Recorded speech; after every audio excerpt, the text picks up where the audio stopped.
ও মাইয়া রে তোর বিজলি ঝরা রূপ, জইলা পুইরা যাইতে আসি থাকিস না রে চুপ। মেয়ে দেখলে মুখ খুললা যায়, তাই না? হে আপু, আপনি কে বলুন শুনি? অপরিচিত কারো গায়ে হাত তুলতে আপনার হাত একটু কাঁপলো না? আবার কথা বলিস? আর কোনোদিন যদি দেখছি কোনো মেয়েকে নিয়ে টিটকারি মেরেছিস, সেদিন বুঝাবো তোকে। আচ্ছা, ঝামেলার মেয়ে তো। আমি গান গাচ্ছি, তাতে আপনার কি? আমার কি মানে? আমাকে দেখে গান গাইছিস, আবার আমাকে বলছিস আমার কি? বিশ্বাস করেন আপু, আমি আপনাকে দেখি নাই। এমনি এমনি গান গাইছিলাম, তার মাঝে হুট করে কোত্থেকে আপনি চলে আসলেন। এখন আবার মিথ্যা বলা হচ্ছে? আচ্ছা, তোর নাম কি বলতো? কেন, নাম দিয়ে কাম কি? স্যার জিজ্ঞেস করলে বলবো কি? স্যার জিজ্ঞেস করলে মানে? বারে, আমি প্রিন্সিপাল স্যারের কাছে কার নাম বলে নালিশ করব? একটু নামটা জানা দরকার না? মেয়েটির কথা শুনে গলা শুকিয়ে আসছিল, তাই আস্তে আস্তে কেটে পড়ার ধান্দা করছিলাম। এই ছেলে, পেছনে যাচ্ছিস কেন? দাঁড়া দাঁড়া বলছি। দেখেন, এতক্ষণ সম্মান দিতেছিলাম, তাই বলে এটা ভাববেন না যে আমি ভীত। আমি কিন্তু আপনার সিনিয়র। নতুন আসছেন বলে হয়তো জানেন না, পরের বার থেকে সম্মান দিবেন, ঠিক আছে? দেখাচ্ছি তোর সিনিয়রগিরি, আয় একবার এদিকে। মেয়েটি পিছন থেকে বলছিল, আমার আর কি। আমি এক দৌড়ে ভার্সিটির ক্যাম্পাস পেরিয়ে রাস্তায় এসে দাঁড়িয়েছি। আপনারা ভাবছেন কি হয়েছে, তাই তো? তাহলে শুনুন, আমি আমার বাবা মায়ের একমাত্র ছেলে হিমান্ত। আজকে আমার ভার্সিটির প্রথম দিন। ক্যাম্পাসে বসে একা একটা গান ধরেছিলাম, আর তখনই ওই রাগী আপুটির আগমন। আর তারপর যা হলো তা তো শুনলেনই। বর্তমানে আসি, রাস্তার পাশে একটা চায়ের দোকানে বসে কিছু খেয়ে নিলাম, সাথে একটা সিগারেট আর দিয়াশলাই নিয়ে নিলাম। নির্জন স্থান পেলে খেয়ে নিব। আমি আবার ছেলে হিসেবে বেশ ভদ্র, মানুষের সামনে এসব আজে বাজে জিনিস খাই নাই। দোকান থেকে বেরিয়ে পড়লাম। গন্তব্য নির্জন জায়গা। আমার জানা মতে এমন একটা জায়গা আছে, আর সেটা ক্যাম্পাসের পিছনে পুকুর পাড়ে। সাধারণত সেখানে কারো আসা যাওয়া হয় না। চলে গেলাম সেখানে। মনের সুখে সিগারেটের ধোঁয়া আকাশে উড়াচ্ছিলাম। এই, তুই সকালে সে পাজি ছেলেটা না? হঠাৎ কেউ একজন পিছন থেকে বলে উঠল। পিছনে তাকিয়ে তো একটা বড় ধরনের টাসকি খাইলাম। এটা তো সেই পাজি মেয়েটা। আপু, আপনি কেমন আছেন? সকাল সকাল মাথা গরম করে দিয়ে এখন জিজ্ঞেস করছিস কেমন আছি? তোকে তো মেরে ফেলতে ইচ্ছে করছে। আমি কোনো কথা না বলে মেয়েটার দিকে এগিয়ে গেলাম। ভালো করে দেখলাম মেয়েটাকে। এইভাবে ঘুরে ঘুরে কি দেখছিস? বাহ, দেখতে তো হেব্বি লাগছে। আচ্ছা, আপনি কোন কোম্পানির ময়দা ব্যবহার করেন একটু বলবেন প্লিজ? কি? তোকে? আমার কাছে আসতে আসতে, থাক, তোকে আমি ভালোবাসি এটাই বলতে চেয়েছিলেন তাই তো? কিন্তু আপনার মতো মেয়েকে পাত্তা দেওয়ার টাইম আমার নাই। আমি এখন আসি, টাটা। বলেই পিছন ফিরে চলে আসছিলাম। পিছনে তাকিয়ে দেখলাম মেয়েটা আশেপাশে কি যেন খুঁজতেছিল। হয়তো আমাকে পিটানোর জন্য লাঠির সন্ধান করতেছিল। আপু কি আমার জন্য গোলাপ খুঁজতেছেন? আমি বললাম তো আপনাকে ভালোবাসি। না না না বলেই দিলাম দৌড়। দেখেই বোঝা যাচ্ছিল মেয়েটা এখন আমাকে কাছে পেলে লবণ ছাড়াই গিলে খেত। ভাগ্য ভালো, ধরতে পারে নাই। যাক, প্রথম দিনটা ভালোই কাটলো। মেয়েটাকে দেখতে বেশ সুন্দরী, তার মাঝে কোনো সন্দেহ নাই। কিন্তু যা রাগ মাইরি, সমস্যা নাই, চালিয়ে নেওয়া যাবে। এসব 7-5 ভাবতে ভাবতে চলে এলাম আব্বুর শ্বশুর বাড়ি, মানে আমার নানুর বাড়ি। ও, আপনাদের তো বলাই হয়নি, আমি আমার নানুর বাড়ি থেকে পড়াশোনা করি। ঘরে গিয়ে চারদিকে চোখ বুলিয়ে নিলাম, নানা নাই। এই খুশিতে একটা বিশ্বজয়ের হাসি দিলাম। কি রে, এমন ভাবে হাসছিস যেন বিশ্ব জয় করে আসলি? এই তো ঠিক ধরতে পারছো, বিশ্ব আজ আমার পকেটে। তাই? আচ্ছা, পুষিকে একটু ডেকে নিয়ে আয় তো। ও নানু, তুমিও না? জানোই তো ওই কুত্তাটা আমার কথা শুনে না, ডাকলে আসবে। তবেই বুঝ, সামান্য একটা কুত্তার মন জয় করতে পারলি না, আবার বলিস বিশ্ব জয়। জায়গা মতো আঘাত করলা নানু, তুমি দেখি নানার চাইতেও ডেঞ্জারাস। বলেই নিজের রুমে চলে গেলাম। ঘরে গিয়ে ফ্রেশ হয়ে নিলাম, তারপর কিছু খেয়ে বিছানায় শুয়ে ফেসবুকিং করতেছিলাম। তখনই নানু রুমে আসে। হিমান্ত, কি বলবে বলো? একটু বাজার থেকে আয় তো। কেন? পুষির জন্য একটু বিস্কিট নিয়ে আয় তো। এখনই শীতের মধ্যে বিছানা ছেড়ে উঠবো, তাও আবার ওই হারামির জন্য বিস্কিট আনতে? ইম্পসিবল। জানা ভাই আমার, ঘরে যেগুলো আছে রাতে দিলেই শেষ হয়ে যাবে। ওকে ওকে, রাতটাই পার করো, কালকে ভার্সিটি থেকে আসার সময় নিয়ে আসবো। কিন্তু যাও তো নানু। তারপর নানু চলে গেল। নিজের বুড়ো হয়ে যায় যায় অবস্থা, আর উনি আছেন একটা কুত্তাকে নিয়ে। পরের দিন সকালে ঘুম থেকে উঠে ফ্রেশ হয়ে কিছু খেয়ে নিলাম, তারপর বেরিয়ে গেলাম ভার্সিটির উদ্দেশ্যে। বাসা থেকে বের হয়ে হাঁটতে লাগলাম। ভার্সিটি নানুর বাসা থেকে হেঁটে গেলে 5 মিনিটের রাস্তা, তাই হেঁটেই যাচ্ছিলাম। হঠাৎ হিমান্ত, হিমান্ত, এই হিমান্ত। পিছন থেকে কেউ একজন ডাক দিল। পিছনে তাকিয়ে দেখলাম অবন্তী আপু। আসলে আমি ওই ভার্সিটিতে ভর্তি হয়েছি শুধু অবন্তী আপুর কথায়। অবন্তী আপুর বাবা আর আমার বাবা ছোটবেলার বন্ধু। অবন্তী আপু আমার থেকে 2 বছরের সিনিয়র। ছোটবেলায় অবন্তী আপুর বাবা শহরে চলে আসে, কিন্তু যোগাযোগ ঠিকই থাকে। আঙ্কেল বলেছিলেন ওনার বাসায় থেকে লেখাপড়া করতে, কিন্তু আমি নানুর বাসায় থেকে পড়ছি। নানুর বাড়ি আর অবন্তী আপুদের বাড়ি কাছাকাছি। কি ভাবছিস? কিছু না। ভার্সিটিতে যাচ্ছ বুঝি? হ্যাঁ, আর বাসা থেকে বেরিয়ে দেখলাম তুই যাচ্ছিস। হুম। চল একসাথে যাওয়া যাক। চলো। অবন্তী আপুর সাথে টুকটাক কথা বলছিলাম আর এগোচ্ছিলাম। হঠাৎ দেখলাম অবন্তী আপু দাঁড়িয়ে গেল। আপু, হঠাৎ দাঁড়িয়ে গেলে যে? একটু অপেক্ষা কর, ইতি আসছে। ও, নামটা প্রথম শুনলাম। আসলে এই এলাকায় আমি নতুন এসেছি, তাই মানুষজনকে তেমন চিনি না। পরিচিতর মাঝে শুধু অবন্তী আপুর পরিবারকে চিনি। হঠাৎ দেখলাম সামনের বাড়ি থেকে একটা মেয়ে বেরিয়ে এলো। আরে, এ তো কালকে সেই মেয়েটি। তুই তুই এখানে? আজকে তোরে খাইছি। অবন্তী আপু, দেখো না, এই মেয়েটি শুধু আমাকে বিরক্ত করে। আমি বিরক্ত করি? ওই ছেলে। মেয়েটি আমাকে ধরতে আসছিল। আমি অবন্তী আপুর পিছনে চলে গেলাম। থাম তোরা, তোরা কি আগে থেকে কেউ কাউকে চিনিস? চিনি মানে হারে হারে চিনি। কালকে প্রথম ভার্সিটিতে আসার পর থেকে মেয়েটি আমার পিছনে পড়ে আছে। বললাম তো ভালোবাসি না। অবন্তী, তুই সর। আজকে ওকে আমি লবণ ছাড়াই গিলবো। আরে হয়েছে, কি বলবি তো আগে। কালকে তোকে যে ছেলেটির কথা বলেছিলাম না, সেই ছেলে। মেয়েটির কথা শুনে অবন্তী আপু হাসতে হাসতে রসাতলে যাচ্ছে। হাসছো কেন আপু? কিছু না। আচ্ছা, আগে যা হবার হয়েছে, এখন তোরা পরিচিত হয়ে নে।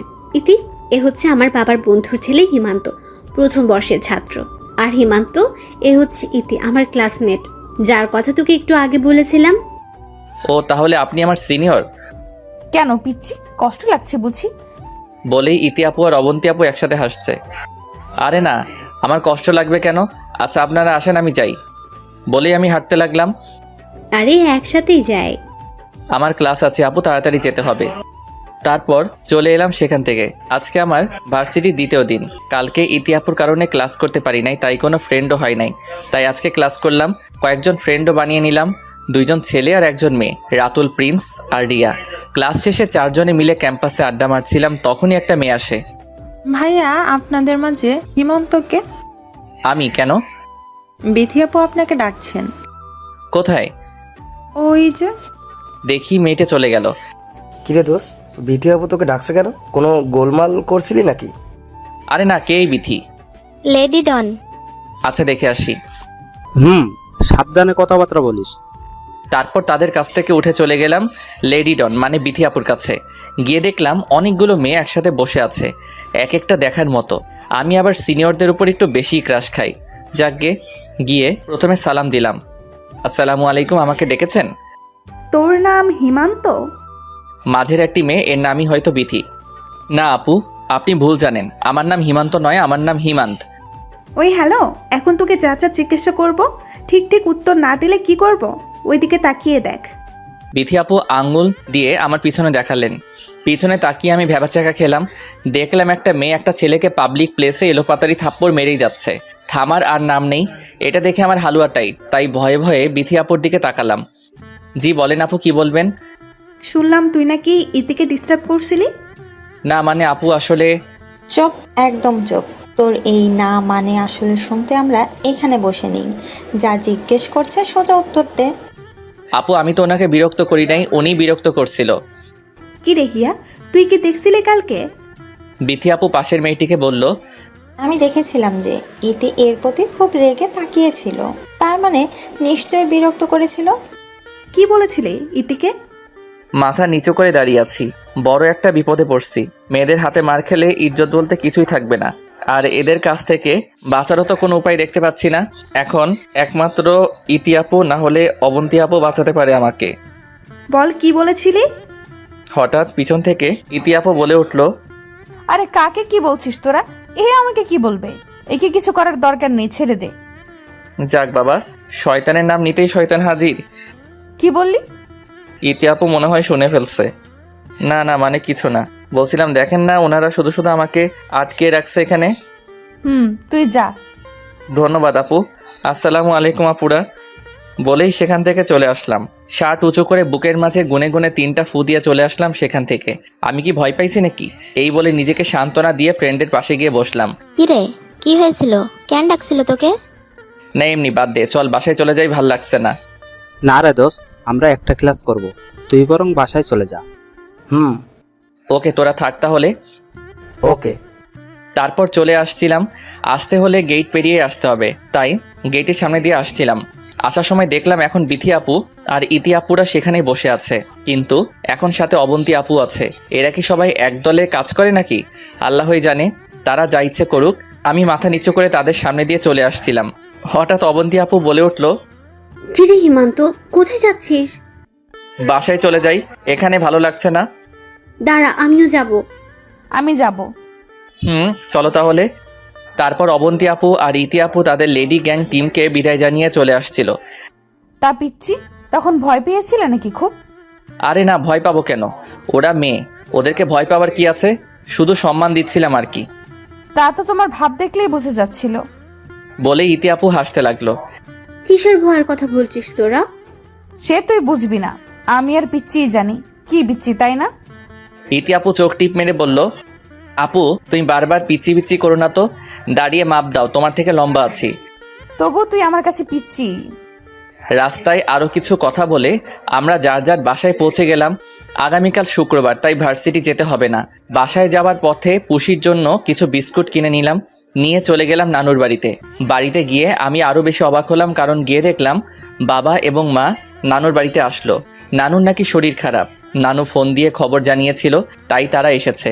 এখানে নানুর সেবা করার মতো কেউ নেই, নানাও তেমন সুস্থ নয়, তাই বাবা মা ঠিক করলো যে নানা এবং নানুকে আমাদের গ্রামের বাড়িতে নিয়ে যাবে। অবশেষে এটাই ঠিক হলো, তাদেরকে আগামীকাল সকালে গ্রামের বাড়ি নিয়ে যাওয়া হবে রাত্রে। বাবা হিমান্ত, তুই এখানে কার কাছে থাকবি? তুই বরং তোর আশরাফ আঙ্কেলের কাছে চলে যা, সেখান থেকেও লেখাপড়া কর। না বাবা, আমার এখানে কোনো সমস্যা হবে না, আমি এখানেই থাকতে পারবো। না, তোর আঙ্কেল অনেক করে বলেছে ওইখানে থাকতে, তাই তুই কালকে সকালে এই ব্যাগপত্র গুছিয়ে ওইখানে চলে যাবি। আচ্ছা বাবা।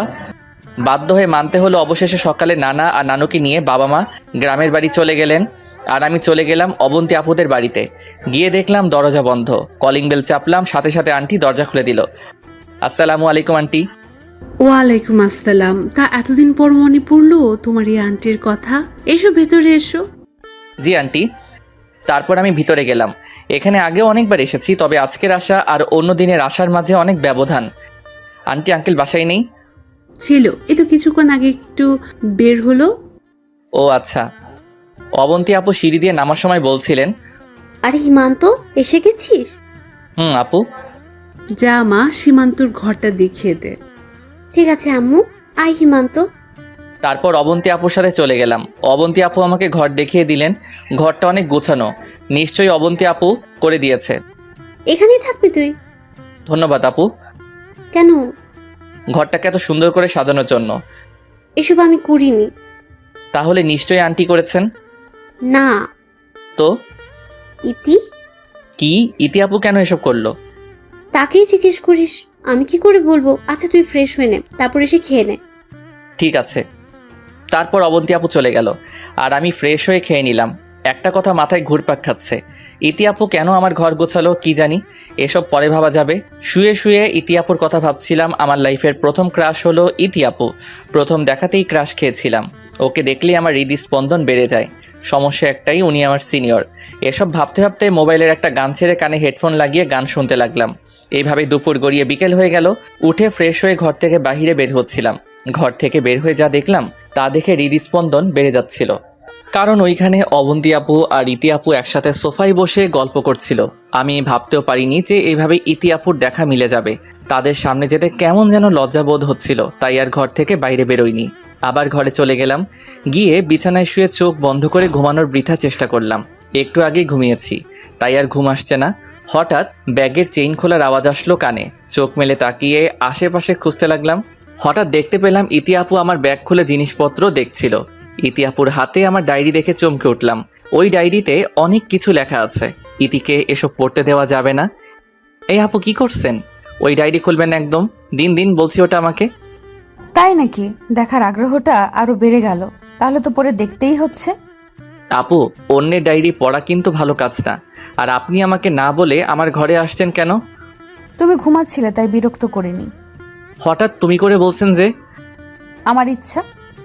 আগে আমার ডায়েরিটা দিন। ওইটা তো দেওয়া যাবে না। দিতে হবে বলেই ওনার পিছু নিলাম, কিন্তু অনেক চেষ্টার পরও নিতে পারছিলাম না। সারা ঘর দৌড় করালো আমাকে। একসময় হাঁপিয়ে গিয়ে বিছানায় বসে পড়লাম। কি হলো পিচ্ছি, ক্ষমতা শেষ? ইতি আপু এসব বলে আমার দিকে আসছিল। আমার সামনে এসে আমার পায়ের সাথে হোঁচট খেয়ে সোজা আমার উপরে পড়ে গেল। দুজনেই বিছানার উপর শুয়ে আছি, আমি নিচে আর ইতি আপি ওপরে। সে কি অনুভূতি বলে বোঝানো যাবে না। ইতি আপুর মুখ সম্পূর্ণ আমার সামনে। আমার মনে হচ্ছিল ইতি আপু ইচ্ছে করে উঠছে না। আমি স্পষ্ট দেখতে পাচ্ছি ওনার ঠোঁট দুটো আমার পানে তাকিয়ে কাঁপছে। নিজেকে কন্ট্রোল করতে কষ্ট হচ্ছিল, কিন্তু পরক্ষণেই ইতি আপু যা করলো তার জন্য আমি মোটেও প্রস্তুত ছিলাম না। I love you Himanta. বলেই উনি ওনার ঠোঁট জোড়া আমার ঠোঁটে মিশিয়ে দিলেন। অনেক ভালো লাগছিল তখন, তাই আমিও রেসপন্স না দিয়ে থাকতে পারলাম না। দুজনেই কিছু মুহূর্তের জন্য হারিয়ে গেলাম অন্য এক সুখের রাজ্যে। ইতি আপু এমনভাবে ঠোঁট চুষছে মনে হচ্ছে কামড়ে খেয়ে ফেলবে। প্রায় 2 মিনিট পর ছেড়ে দুজনেই হাঁপাতে লাগলাম। ইতি আপু আমার ওপর থেকে সরে গিয়ে বিছানায় শুয়ে পড়ল। কিছুক্ষণ পর, এটা কি ছিল আপু? কেন শোনা, বুঝতে পারো নাই? আবার দেই? না থাক, আর লাগবে না। দেখেন আপু, আমাকে বলতে না দিয়েই আবার আপু বললে কানের নিচে টার্গেট করে একটা মেরে দিব, বুঝছিস? সব সময় তুমি করে বলবি, আর যেন আপু বা আপনি না শুনি। তুমি আমার থেকে 2 বছরের সিনিয়র, আমাদের মাঝে এসব হয় না। আমার হাতের উপর শুয়ে আমি কিচ্ছু বুঝি না, তোমাকে চাই ব্যাস। তোমার পরিবার মানবে তো? ইতি আপু উঠতে উঠতে বলল। ওইটা নিয়ে তোমাকে চিন্তা করতে হবে না আমার পিচ্চি বর। আসি এখন। অবন্তী মনে হয় চা বানিয়ে নিয়ে এসেছে, ওকে চা আনতে পাঠিয়ে আমি এখানে চলে এসেছিলাম। আর একটু থাকো না, ভালোই তো লাগছে। ওলে বাবা, এখন ছাড়তে ইচ্ছে করে না, তাই না? ওকে, তুমি যাও, আমি আসছি। কোথায় আসবা? যাও, পরে দেখো। ওকে, বাই। ইতি আপু চলে গেল বসার ঘরে। আমিও ওর পিছু পিছু উঠে চলে গেলাম সেই ঘরেই। গিয়ে দেখলাম অবন্তী আপু আর ইতি আপু দুইজন 2 সোফায় বসে গল্প করছে। আমি গিয়ে ইতি আপুর সাথে গা ঘেঁষে গিয়ে বসে পড়লাম। ইতি আপু মাথা নিচু করে আছে, হয়তো এখন লজ্জা পাচ্ছে বান্ধবীর সামনে। আমি কোনো কথা বলছি না, শুধু তাদের কথা শুনেই যাচ্ছি। আর মাঝে মাঝে ইতি আপুর কোমরে চিমটি কাটছি। ইতি আপু না পারছে সইতে, না পারছে আমাকে মানা করতে। বিষয়টাকে আমি অনেক এনজয় করছিলাম। অবন্তী আপু হয়তো কিছুটা বুঝতে পেরেছে, তাই নিচের দিকে তাকিয়ে মিটিমিটি হাসছে। অবন্তী, আমি আজকে যাই কেমন? এখনই চলে যাবি? আর একটু থাক না। না রে, বাসায় যেতে হবে, অনেকক্ষণ আগে এসেছি। ওকে চল, আমিও তোদের ওখানে যাব।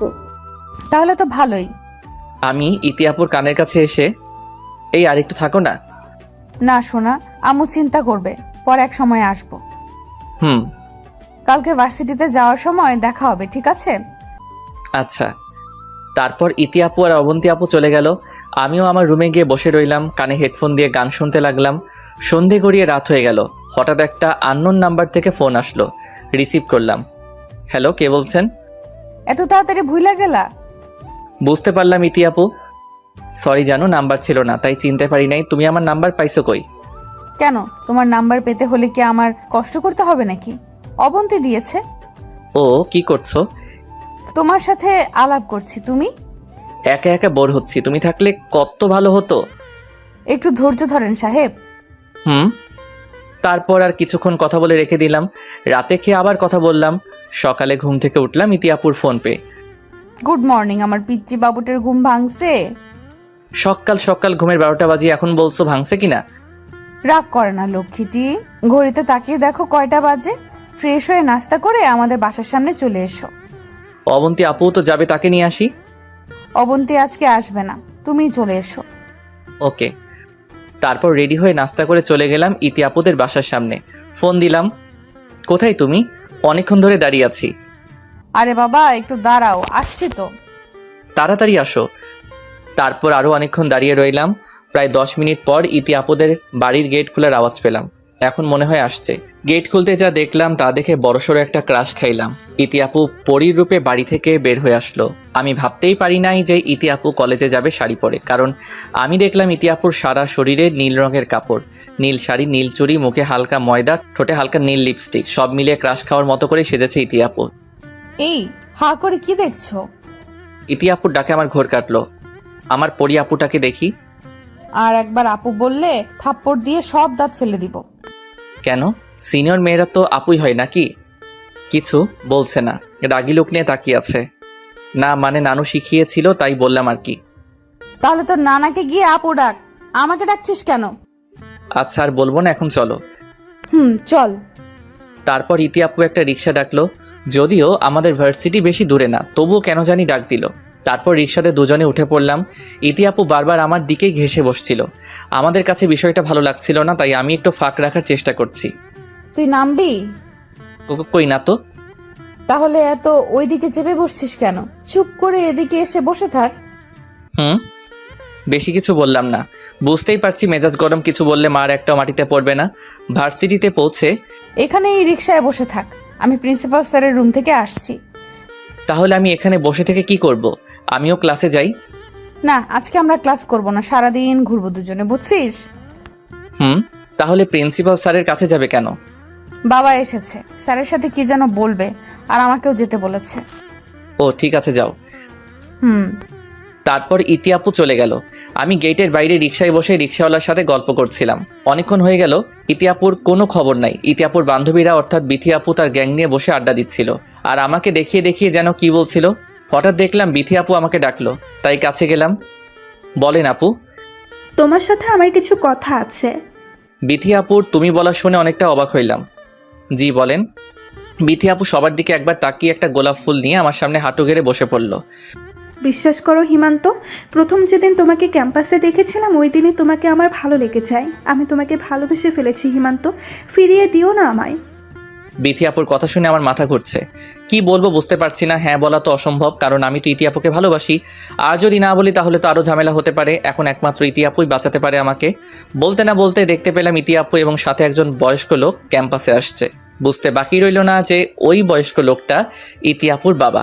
ইতি আপু এতক্ষণে বিষয়টা দেখে নিয়েছে যে বিথি আপু ফুল নিয়ে আমার সামনে হাঁটু গেড়ে বসে আছে, কিন্তু আঙ্কেল সাথে আছে বলে মনে হয় আসতে পারছে না। বিথি আপু আমার হাত ধরে। কি হলো, কিছু তো বলো প্লিজ। ইতি আপু এসে বিথি আপুকে চড় মারলো। তো সাহস হয় কি করে হিমান্তকে প্রপোজ করার? ও শুধু আমার জীবনে আর কোনোদিন যেন তোকে আমার কিংবা হিমান্তের কাছে না দেখি। ইতি আপু একেবারে কথাগুলো বলে ফেললো বিথি আপুকে। বিথি আপু কিছু বলছে না, শুধু গালে হাত দিয়ে দাঁড়িয়ে আছে। চল। ইতি আপু আমার হাত ধরে টেনে নিয়ে রিকশায় তুলে দিল। আঙ্কেলকে দেখলাম মুচকি হেসে চলে গেল। কি আশ্চর্য, মেয়েকে কিছুই বলল না। যাক, ইতি আপু আমার পাশে উঠে বসলো এবং সোজা পার্কে এসে নেমে গেল। রিক্সাওয়ালাকে টাকা দিয়ে বিদায় করে দিল ইতি আপুই। পার্কের একটা চেয়ারে বসে পড়লো ইতি আপু। আমিও পাশে গিয়ে বসলাম। বসার সময় একটা কথাও বলে নাই, এখনো অনেক রেগে আছে। ইতি আপু কি সাউন্ড মাইরি, দুই গালে দুইটা বসিয়ে দিল। গালে হাত দিয়ে দাঁড়িয়ে আছি, কোনো কথা বলছি না। আর কখনো আমার সাথে কথা বলবি না, যা ভাগ এখান থেকে। এতটা ভয়ঙ্কর হয়ে যাবে ভাবতেও পারিনি। সরি। কিছু না বলে সেখান থেকে উঠে গিয়ে দূরে ঘাসের উপরে বসে পড়ল। আমি সামনে গিয়ে কান ধরে বসে পড়লাম। সরি, আর কখনো ভুল হবে না, এবারের মতো মাফ করো। কোনো কথা না বলে চুপ করে বসে আছে। কথা বলবা না? আমার আর কি করার, এতক্ষণ তো অনেক কিছুই বললাম কিন্তু কাজ হলো না, তাই মিশিয়ে দিলাম চার ঠোঁট। হঠাৎ করে লিপ কিস করা ইতি আপু চমকে গিয়েছিল। হয়তো ভাবতেই পারিনি আমি এমন কিছু একটা করে ফেলবো। তাতে কি, মজা তো ঠিকই পাচ্ছে। নিজের ইচ্ছায় কিস করলেও নিজের ইচ্ছায় ছাড়াতে পারছি না। পাগলের মতো হয়ে গেছে ইতি আপু। মনে হচ্ছে সব রাগ আমার ঠোঁটের উপর দিয়েই যাচ্ছে। এতে আমার আরও দ্বিগুণ ভালো লাগছে। এভাবে প্রায় 3-4 মিনিট থাকার পর ইতি আপু নিজেই ছেড়ে দিল। দুজনেই হাঁপাতে লাগলাম। আপুর কি রাগ কমছে? উফ, তুই কেন বুঝিস না? আচ্ছা, বিয়ের পরও কি আমাকে আপু বলে ডাকবা? কি করব তুমিই বলো। আপু ডাকতে ডাকতে অভ্যাস হয়ে গেছে, না চাইতো মুখ দিয়ে বেরিয়ে আসে। আমার আপু ডাকটা শুনতে ভালো লাগে না। তাহলে কি বলে ডাকবো? কি আবার বউকে নাম ধরে ডাকবা? সিনিয়রকে নাম ধরে ডাকতে কেমন যেন লাগে। কেমন লাগে জানি না। আচ্ছা, পরে তোমাকে আমার নাম শিখিয়ে দেব, একেবারে মুখস্থ করিয়ে দিব। এখন বাসায় চলো। এখনই চলে যাবা? কি করব এখানে থেকে? দুপুর হলো মাত্র। হোক, সমস্যা নেই, চলো। ওকে চলো। তারপর দুইজনে বাসায় চলে আসলাম। ইতি চলে গেল তাদের বাসায়, আর আমি অবন্তী আপুদের বাসায় এসে ফ্রেশ হয়ে লাঞ্চ করে শুয়ে এফবিতে মেয়েদের সাথে লাইন মারছিলাম। এমন সময় ইতি আপুর ফোন। হ্যালো আপু। চুপ, একটা কথাও বলবি না। কি হলো, কথা বলিস না কেন? তুমি তো না করলা। উফ, তোমাকে নিয়ে আর পারি না। কি পারো না? চুপ, বাসায় গিয়ে ফোন দিলা না কেন? মনে ছিল না, তার থেকে বড় কথা হলো খিদে লাগছিল প্রচুর, না খেলে এখনই পটল তুলতে হতো।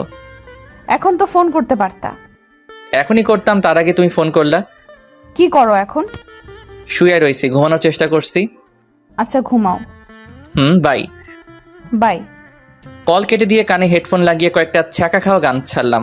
গান শুনে বুকটা ফেটে কান্না আসতেছিল, চোখ দিয়ে 2-3 ফোঁটা পানিও বের হয়েছে। পরক্ষণে মনে পড়লো আমি তো ছ্যাঁকা খাই নাই, তাইলে চোখ থেকে পানি আসে কিভাবে? বিষয়টা নিয়ে গবেষণা করতে হবে। গবেষণা করতে করতে ঘুমিয়ে পড়লাম। ঘুম থেকে উঠলাম অবন্তী আপুর ডাকে। তারপর অবন্তী আপু যা বললো তা শুনে খুশিতে ড্যান্স দিতে ইচ্ছা করতেছিল, কারণ অবন্তী আপু বলছিল আজকে ইতি আমাদের এখানে থাকবে। কিন্তু কেন? আম্মু আর আব্বু মামার বাসায় যাচ্ছে, আমার সামনে এক্সাম, তাই যেতে পারবো না। আর তাই মা বাবা যাওয়ার সময় ইতির আম্মুকে ফোন করে বলে দিয়েছি ইতিকে যেন পাঠিয়ে দেয়। সত্যি আজকে ইতি আপু এখানে থাকবে? সত্যি। এখন না বসে থেকে ফ্রেশ হয়ে যা, ইতিকে নিয়ে আয়। ওকে আপু, জাস্ট 2 মিনিটে ফ্রেশ হয়ে আসছি। যা। কিন্তু তুই হঠাৎ করে এত খুশি হলি কেন? কারণ কি? না এমনি, তুমি বুঝবে না, যাও তো। বুঝি, সব বুঝি। হাসতে হাসতে অবন্তী আপু বেরিয়ে গেল। আমি কিছুক্ষণের মধ্যেই ফ্রেশ হয়ে নিলাম। তারপর বেরিয়ে গেলাম অবন্তী আপুদের বাড়ির উদ্দেশ্যে। ইতিমধ্যেই অন্ধকার নেমে এসেছে। ইতি আপুদের বাড়ির সামনে দাঁড়িয়ে আছি। কলিং বেল চাপ দিলাম। একজন মহিলা এসে দরজা খুলল। বুঝতে বাকি রইল না এটা ইতি আপুর আম্মু। আসসালামু আলাইকুম আন্টি। ওয়ালাইকুম আসসালাম। কে তুমি বাবা? চিনলাম না তো। আমাকে অবন্তী আপু পাঠিয়েছে। ও, তাহলে তুমি হিমান্ত? জি আন্টি। ভিতরে এসো বাবা। তারপর ভেতরে চলে আসলাম। একটা জিনিস ভেবে পাচ্ছি না, আন্টি আমার নাম জানলো কি করে? অবন্তী আপু ফোন করে বলেছে নাকি ইতি আপু বলেছে? হয়তো অবন্তী আপু। আন্টি ইতি আপু কোথায়? আমার কথা শুনে আন্টি একটা রহস্যময় হাসি দিলেন। তোমার আপু উপরে রেডি হচ্ছে। আম্মু? ওপরে তাকিয়ে দেখলাম ইতি আপু সেজেগুজে এসে দাঁড়িয়ে রেগে আন্টির দিকে তাকালো। ওই যে তোমার ইতি আপু। আন্টি হাসতে হাসতে চলে গেল। আর এইদিকে ইতি আপুর আগে গজগজ করতে করতে নিচে নেমে এলো, ঠিক আমার সামনে দাঁড়িয়ে আছে। এখানে আপু আপু করে বকবক করছিলি কেন? না মানে আন্টি ছিল তো। নিকুচি করেছে তোর আন্টির? মানে? কিছু না, চল যাই। যাই মানে? প্রথম শ্বশুর বাড়ি আসলাম, কিছু না খেয়ে চলে যাব? খেতে হবে না রাক্ষস কোথাকার, চল। চলো। চারিদিকে তাকিয়ে তাকিয়ে এগোচ্ছি। কই ভাবলাম আন্টি এসে আটকাবে, বলবে খেয়ে যাও বাবা, কিন্তু আন্টির কোনো নাম গন্ধও নাই। ইহা কি অদ্ভুত পরিবার মাইরি, জামাই আদর করতেও জানে না। অতএব বুক ভরা কষ্ট নিয়ে বেরিয়ে আসলাম শ্বশুর বাড়ি থেকে। আমি আর ইতি আপু একসাথে হাঁটছি। খুব ইচ্ছা করছে ইতির হাত ধরে এই চাঁদনি রাতে হাঁটতে, কিন্তু যদি থাপ্পড় দেয়। এমনিতেও যা রেগে আছে সেই ভয়ে আর ধরি নাই। সব আশা তো পূরণ হওয়ার থাকে না। চলে আসলাম অবন্তী আপুদের বাড়িতে।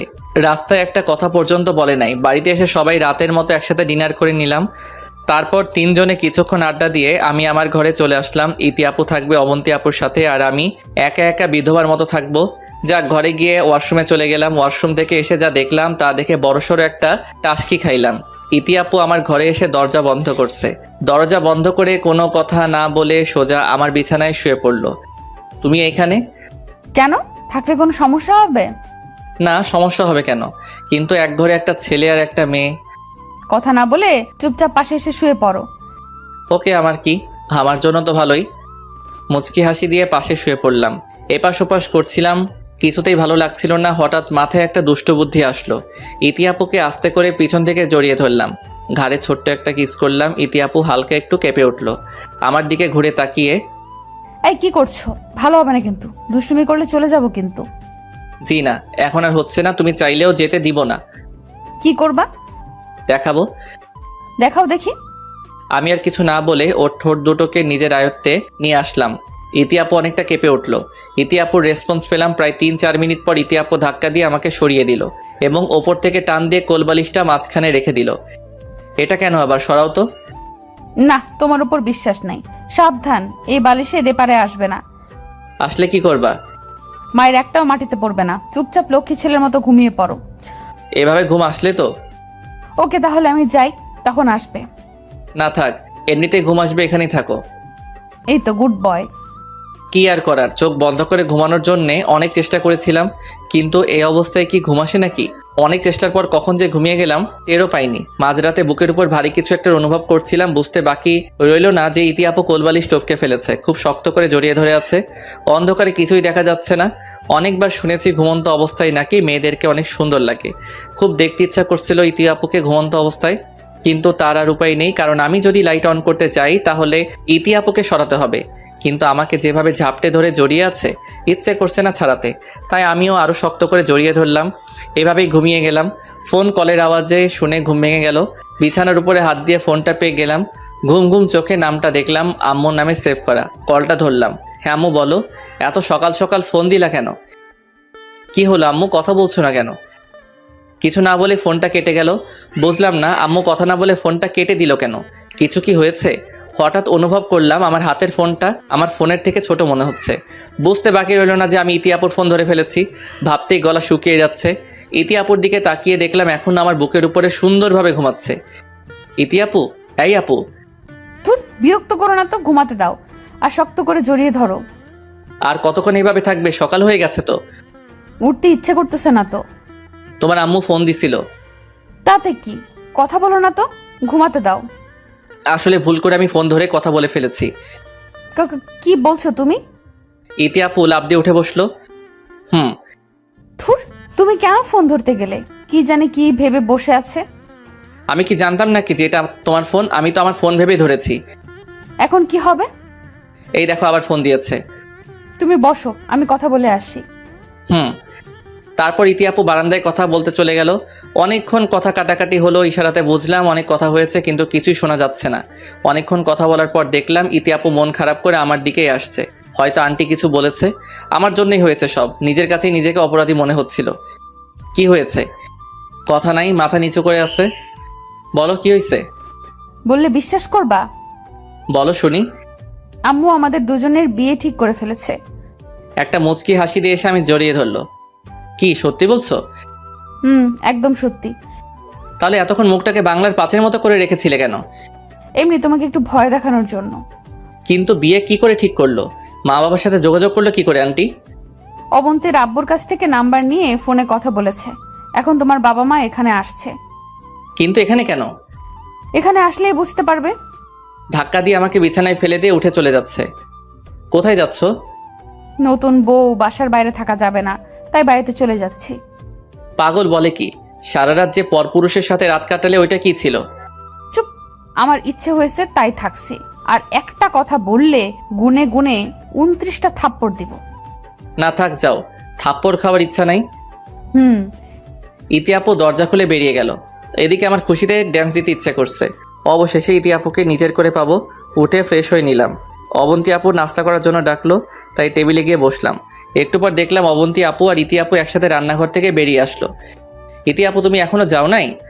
কি হলো দুলাভাই, আমার বান্ধবীকে আমার বাসা থেকে তাড়িয়ে দিচ্ছেন? অবন্তী আপুর কথা শুনে রীতিমতো টাসকি খাইলাম। দুলাভাই মানে? ওরে বাবা, এখন কিছুই বুঝিস না? আপু তুমিও না? মাথা নিচু করে আছি, খুব লজ্জা করছিল। ইতি আপু পাশে এসে দাঁড়িয়ে, কি হলো আমার লাজুক বর, লজ্জা করছে? অবন্তী আপুকে উদ্দেশ্য করে, আপু তুমি কি খাইতে ডাকছো? এটি শর্ত, দুলাভাইকে একটু জামাই ভোজন করতে দে। আমি গেলাম। উঠতে যাব, ঠিক ওই সময় ইতি আপু আবার হাত ধরে বসিয়ে দিল।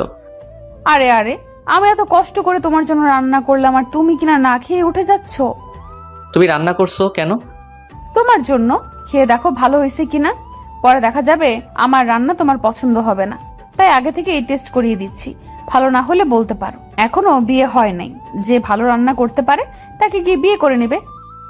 এক নিঃশ্বাসে কথাগুলো বলে ফেললো। আপনারাই বলেন, এটাকে কি টেস্ট করানো বলে, নাকি ঘাট ধরে ভালো হয়েছে বলতে বাধ্য করা বলে? কি আর করার, খারাপ তো বলাই যাবে না। খারাপ বললে ইতি আপুকে হারাবো, তার থেকে একটু মুখে দিয়ে ভালো বলে দেই। সামনে তাকিয়ে দেখলাম অনেক রকমের আইটেম করা আছে। এতগুলো ইতি আপু আমি ফ্রেশ হতে হতে করে ফেললো। নিশ্চয়ই এখানে চিটিং আছে। কি আর করার, সামনে থেকে একটু বিরিয়ানি মুখে দিয়ে লাফ দিয়ে উঠলাম। ওফ আপু, কি আর বলবো, চমৎকার হয়েছে রান্নাটা। খেয়েই বুঝতে পারছি এটা কখনোই অবন্তী আপু রান্না করতে পারবে না, একমাত্র তুমি রান্না করেছো বলেই এত ভালো লাগছে। ইতি আপুকে খুশি করার জন্য বাড়িয়ে বললাম। হপ, দাপ্পা বাস কোথাকার। ওইটা আমি রান্না করিনি, ওইটা অবন্তী রান্না করছে। বলার সাথে সাথেই আমার হাওয়া বেরিয়ে গেল। না না, মানে একটু ভুল হয়েছে, ওই খাবারটা একদমই ভালো হয় নাই। আবার নিজের জায়গায় এসে বসলাম। ওইদিকে অবন্তী আপু হাসতে হাসতে শেষ। ইতি আপুকে উদ্দেশ্য করে, আচ্ছা আপু তুমি কোনটা রান্না করছো? ওই যে নুডলস। ইতি আপুর কথা শুনে আমি আকাশ থেকে পড়লাম। কয় কি, নুডলস কেমন হয়েছে ওইটাও কি টেস্ট করা লাগে? কই, ভাবলাম এত কিছু রান্না করছে, কিন্তু অবশেষে জানতে পারলাম নুডলস রান্না করছে। কি আর করার, নুডলস কি আর খারাপ হতে পারে? কি হলো, খাও। এত কষ্ট করে রান্না করলাম। ভাবতেই টাসকি খাইলাম। নুডলস রান্না করতে কষ্ট লাগে, এই তো খাইতেছি। বুক ভরা কষ্ট নিয়ে নুডলস পুরোটাই খেয়ে নিলাম। ভালো হয়েছে? হ্যাঁ, অনেক ভালো হয়েছে। ওর মিষ্টি হাসির ভাগ নিয়ে খাবার টেবিল থেকে উঠতে যাব, হঠাৎ কেউ কলিং বেলে চাপ দিল। অবন্তী আপু দরজা খুলে দিল। দরজা খুলতেই অবাক হয়ে গেলাম। অবন্তী আপুর বাবা মা এবং আমার বাবা মা একসাথে এসেছে, কিন্তু তারা একসাথে হলো কিভাবে? অবন্তী আপু সবার সাথে আলাপ করলো। ইতি আপুকে ইশারা দিয়ে জানিয়ে দিলাম যে ওনারা আমার বাবা মা। ইতি আপু গিয়ে সালাম করলো। সবাই একটু কথা বলে আমি আমার রুমে চলে এলাম, আর ইতি আপু চলে গেল বাসায়। একটু পর আম্মু রুমে আসলো। একটু পর আমরা শপিংয়ে যাব, তৈরি হয়ে নে। হঠাৎ শপিংয়ে কেন? তোর বিয়ের জন্য। আমার বিয়ে? কখন, কোথায়, কিভাবে? আগামীকাল এখানেই তোর বিয়ে হবে, ইতির সাথে। কিন্তু এই বিষয়ে তোমরা আলোচনা করলে কখন? আসছই তো সবে মাত্র। এত কিছু নিয়ে তোকে ভাবতে হবে না, তুই চল আমাদের সাথে, তোর বাবার আঙ্কেল অপেক্ষা করছে। ওকে চলো। চলে গেলাম শপিং মলে। আমি, বাবা মা আর অবন্তী আপুর বাবা সবাই মিলে কিছু শপিং করে নিয়ে চলে আসছিলাম। অবশেষে সবাই বাসায় চলে এলাম। রাতে ঘুম আসছিল না। ইতি আপুকে ফোন দিলাম, কিন্তু সুইচ অফ দেখাচ্ছে। হঠাৎ এমন হলো কেন কিছুই বুঝতে পারছিলাম না। ঘুম আসছিল না, অনেক কষ্টে ঘুমিয়ে গেলাম। সকালে উঠে দেখলাম সারা বাড়িতে লোকজন, বাড়ি সাজানো হচ্ছে। কি করে যত তাড়াতাড়ি সব কিছু করেছে আল্লাহই জানেন। দেখতে দেখতে বিয়ে হয়ে গেল। ইতি আপুকে নিয়ে আসা হলো। মেহমানরা সবাই বউ দেখতে ব্যস্ত। এদিকে রাত হয়ে গেল, চাঁদে একা একা বসে আছি। একসময় সবাইকে আড়াল করে চায়ের দোকান থেকে 2টা সিগারেট আর একটা দিয়াশলাই নিয়ে এসেছিলাম। অনেক গল্প পড়েছিলাম বাসরাতে জামাই নাকি মাঝরাত পর্যন্ত চাঁদে কাটায়, তাই সিগারেট নেওয়া। একটা সিগারেট জ্বালিয়ে নিলাম, শেষ করে ফেলে দিতেই পেছন থেকে অবন্তী আপু ডাক দিল। পিছনে ফিরলাম। ঘরে বউ একা একা বসে আছে, তুই এখানে কি করছিস? কই, একা একা বসে আছে? আসার সময় দেখলাম আমার বউ ব্যস্ত আছে। চুপ, চল এখান থেকে। অবন্তী আপু আমাকে নিয়ে চলে গেল বাসর ঘরে। আমাকে ঘরে ধাক্কা দিয়ে বাইরে থেকে দরজা বন্ধ করে দিল। বিছানায় দেখলাম ইতি আপু লম্বা ঘোমটা দিয়ে বসে আছে। অবাক হলাম, আমাকে সালাম করতে আসলো না কেন? শুনেছি বাসরাতে মেয়েরা ছেলেদের পায়ে ধরে সালাম করে, কিন্তু এখানে তো কিছুই হচ্ছে না। থাক, কি আর করার। বুক ভরা কষ্ট নিয়ে ইতি আপুর পাশে গিয়ে বসলাম। ইতি আপু এমন ভাব করছে যেন তার আশেপাশে কেউই নেই। আস্তে করে ঘুমটা তুললাম। সত্যি আজ ইতি আপুকে সেই লাগছে। বাহ আপু, তোমাকে তো আজকে সেই লাগছে। দিল কানের নিচে একটা। নিজেকে সামলাতে না পেরে বিছানায় পড়ে গেলাম। এত জোরে কেউ মারে? ইতি আপু আমার বুকের উপরে উঠে বসেছে। ওই, আমি তোর কোন বাপের দ্বিতীয় বউয়ের মেয়ে যে আমাকে আপু বলিস? না মানে সিনিয়র তো, তাই। তো বিয়ে করেছিস কেন? দেখবা কেন বিয়ে করছি? কি? আর কিছু বলার সুযোগ না দিয়ে পেছন থেকে মাথাটা টান দিয়ে ওর ঠোঁট দুটোকে আমার ঠোঁটে মিশিয়ে নিলাম। ইতি আপুও কোনো বাধা দিচ্ছে না, দিবেই কেন, এটার অপেক্ষাই তো ছিল। বাকিটা ইতিহাস।